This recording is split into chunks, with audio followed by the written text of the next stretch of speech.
necesita con urgencia la verdad serena y convincente. La verdad con respecto a Dios.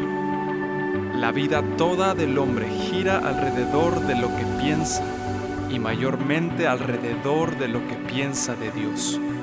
Nos urge estudiar la Biblia de manera seria. Necesitamos teología.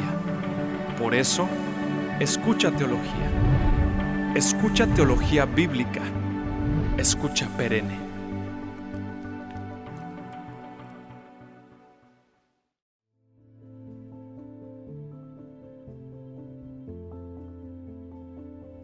Estamos en nuestra segunda parte de nuestra serie Él los guiará.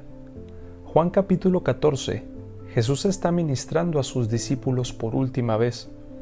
Y en ese momento donde Él pudo hablar de cualquier otro tema, Él decide ministrarlos hablándoles acerca de la persona del Espíritu Santo. Y Él les dice en el capítulo 16, versículo 13, cuando venga el Espíritu de verdad, Él los guiará a toda la verdad. Él no hablará por su propia cuenta, sino que les dirá lo que ha oído y les contará lo que sucederá en el futuro. Por cierto, esta fue la tercera vez en 3 capítulos que Jesús llamó al Espíritu Santo el Espíritu de verdad.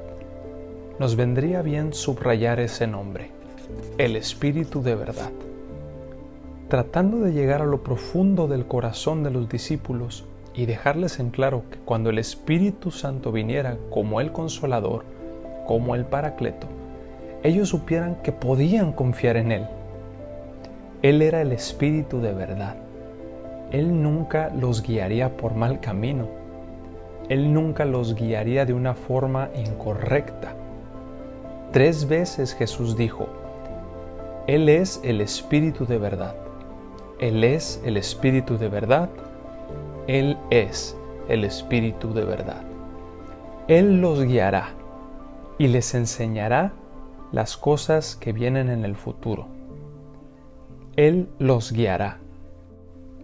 También nos vendría bien encerrar en un círculo la palabra guiará. La palabra griega, como lo vimos en nuestro episodio anterior, es odaegos. Hace referencia a un guía turístico o a uno que guía una expedición. Supongamos que vamos a la ciudad de Moscú, al famoso Kremlin de Moscú. El Kremlin de Moscú es un conjunto de edificios civiles y religiosos situado en el centro de Moscú, frente al río Moscova en el sur, la Plaza Roja en el este y el Jardín de Alejandro en el oeste. Es inmenso y hasta donde sabemos solamente hay una entrada y una salida. Nosotros necesitaríamos de un guía turístico. Necesitaríamos de un guía que ya haya estado allí, que haya estado allí muchas veces, que conozca todos los rincones, los sonidos, lo que es interesante, lo que es aburrido. El Espíritu Santo, de acuerdo a Jesús, es nuestro guía en la vida. Cuando el Espíritu Santo venga, Él odaegos. Él será su guía en la expedición. Lo que nos dice es que el Espíritu Santo ya ha estado en nuestro futuro. Él conoce todo lo que está delante de nosotros. Él conoce cada lugar al que deberíamos de ir. Él conoce cada lugar que deberíamos de evitar. ¿Qué clase de aventura estamos teniendo en esta vida camino al cielo? Si disfrutamos de la guianza del Espíritu Santo, tendremos una aventura emocionante y plena en esta vida camino al cielo.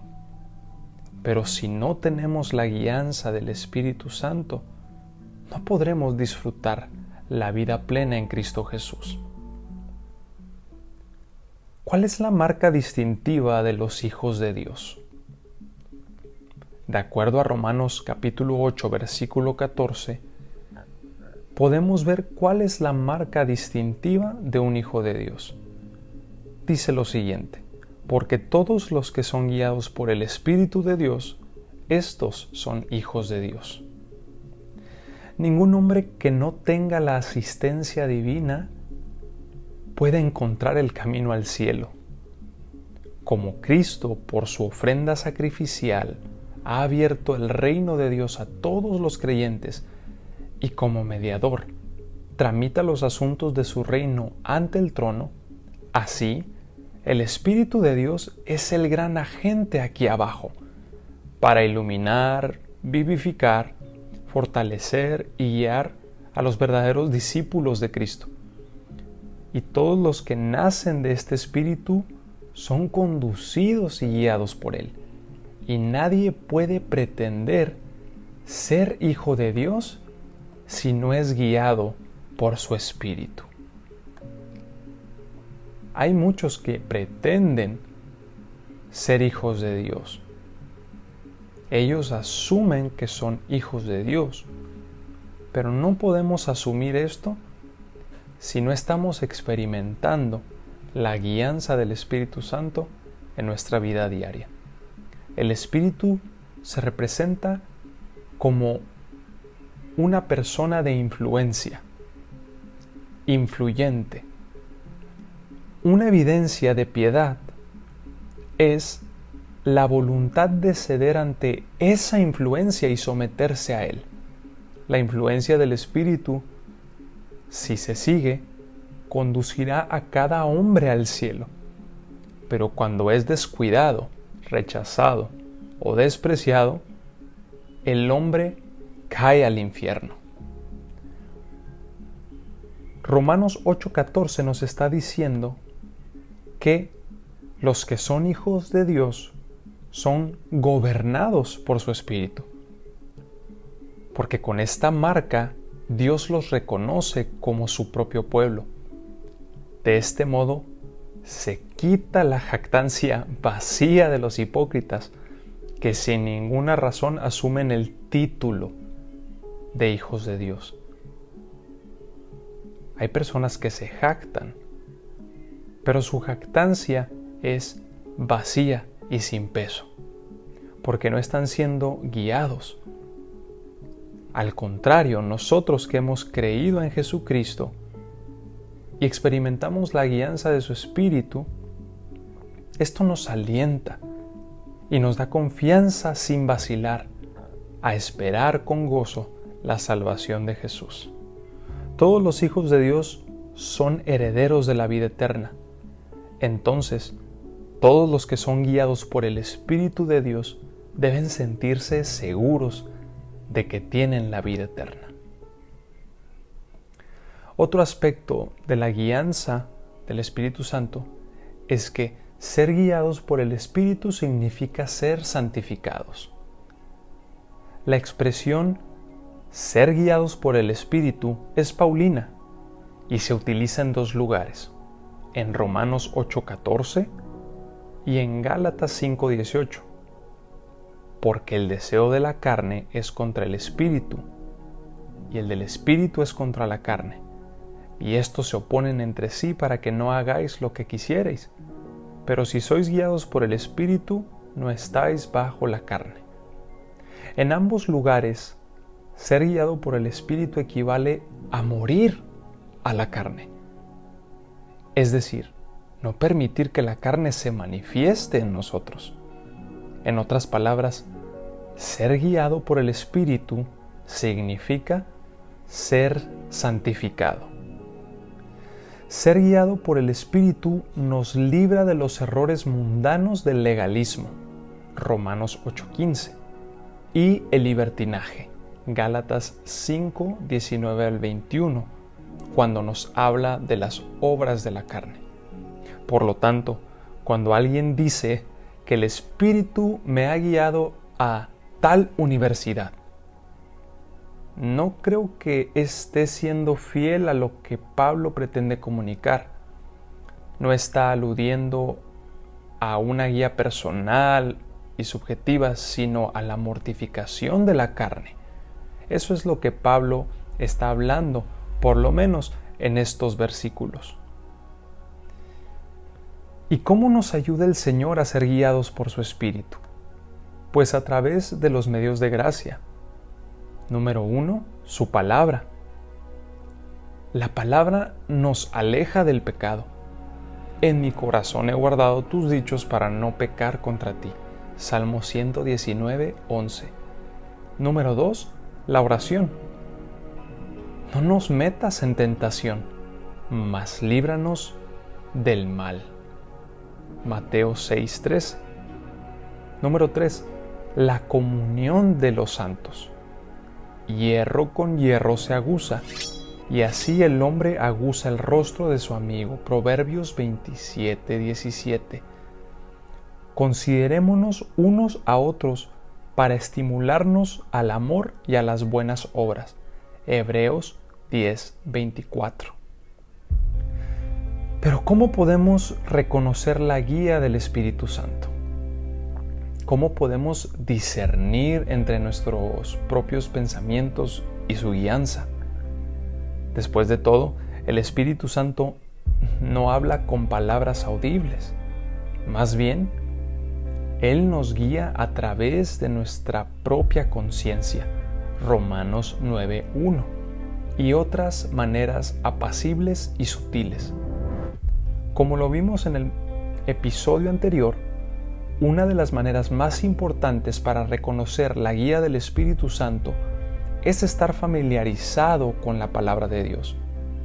La Biblia es la fuente principal de sabiduría acerca de cómo debemos vivir. Y los creyentes deben escudriñar las Escrituras, meditar en ellas y memorizarlas. La palabra de Dios es la espada del Espíritu, y el Espíritu la utilizará para hablarnos, para revelarnos la voluntad de Dios para nuestras vidas, y además traerá escrituras específicas a nuestra mente en los momentos en que más las necesitemos. Es necesario que la palabra encuentre un lugar en nuestro corazón para reposar. Es necesario que esté constantemente en nuestra mente y en nuestra boca. Cada día que salimos afuera, al mundo, no sabemos las circunstancias a las que nos vamos a enfrentar. En la oficina, en la escuela, en el día a día. Y necesitamos la palabra de Dios siempre fresca en nuestros labios, para así poder vencer tentaciones, luchas, aflicciones, desánimos. El conocimiento de la palabra de Dios nos puede ayudar a discernir si nuestros deseos provienen o no del Espíritu Santo. Debemos poner a prueba nuestras inclinaciones frente a las Escrituras. El Espíritu Santo nunca nos impulsará a hacer algo contrario a la palabra de Dios. Si entra en conflicto con la Biblia, entonces no proviene del Espíritu Santo y debe ser ignorado.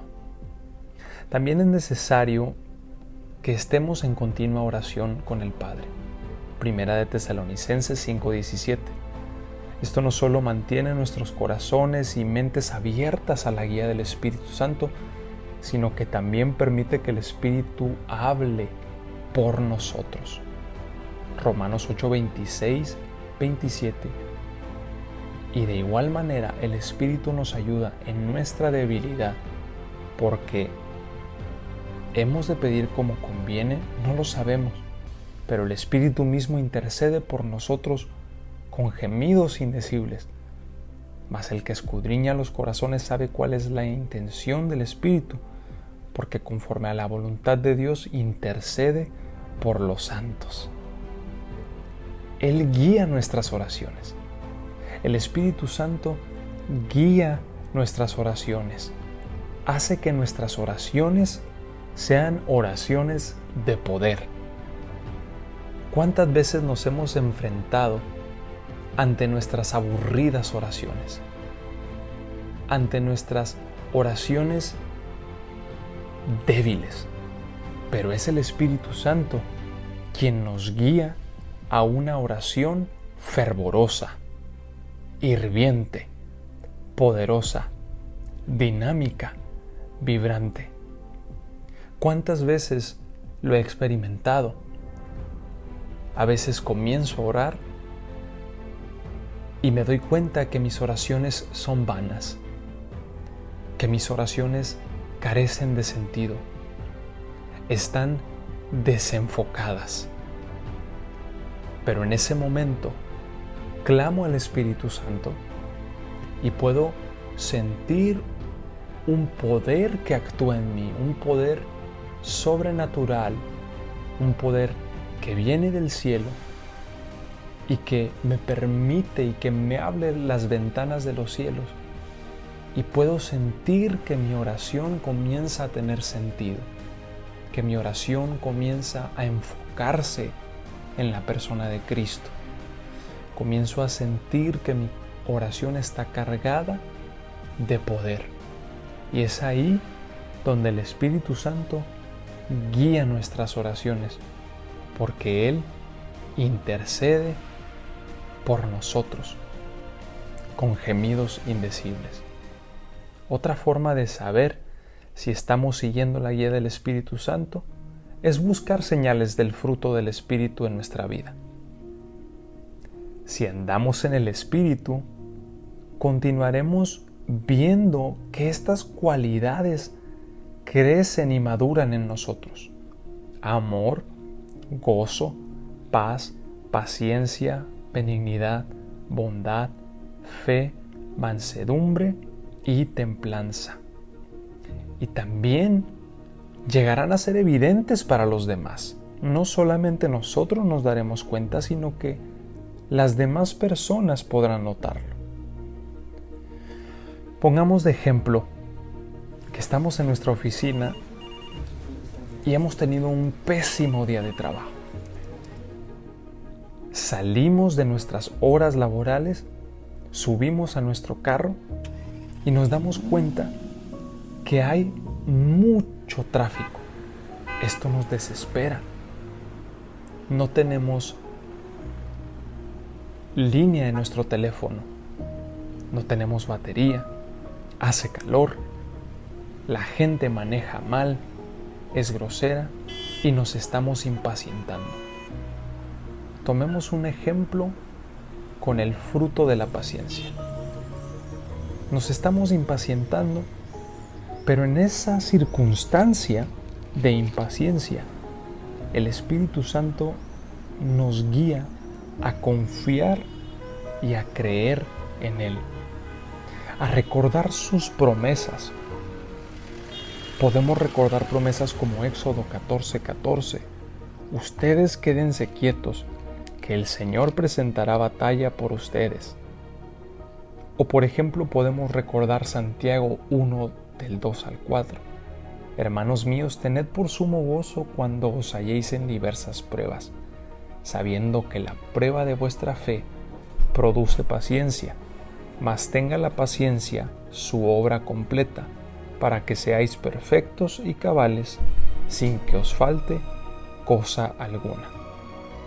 Cuando nosotros confiamos y creemos y recordamos sus promesas, es ahí en donde el Espíritu nos guía y nos transforma y hace germinar ese fruto de la paciencia en nosotros. Es importante señalar que tenemos la elección de aceptar o no la guía del Espíritu Santo. Cuando conocemos la voluntad de Dios, pero no la seguimos, estamos resistiendo a la obra del Espíritu en nuestras vidas. Y el tener un deseo de seguir nuestro propio camino contrista al Espíritu Santo. El Espíritu nunca va a conducirnos al pecado. El pecado habitual nos hará pasar por alto lo que el Espíritu Santo quiere decirnos a través de la palabra de Dios. Estar en sintonía con la voluntad de Dios apartándonos y confesando el pecado, y que la oración y el estudio de la palabra de Dios sean un hábito, nos permitirá reconocer y seguir la guía del Espíritu. Todos los días pueden ser un día más lleno del Espíritu si nos decidimos a aceptar su guianza y someternos con gozo a su voluntad.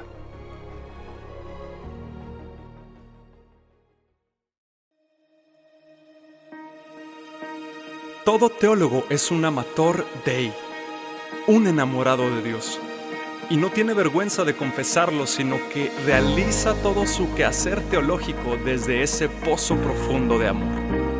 Mientras más profundo vayamos en la palabra de Dios, más alto nos elevaremos y adoraremos a Dios.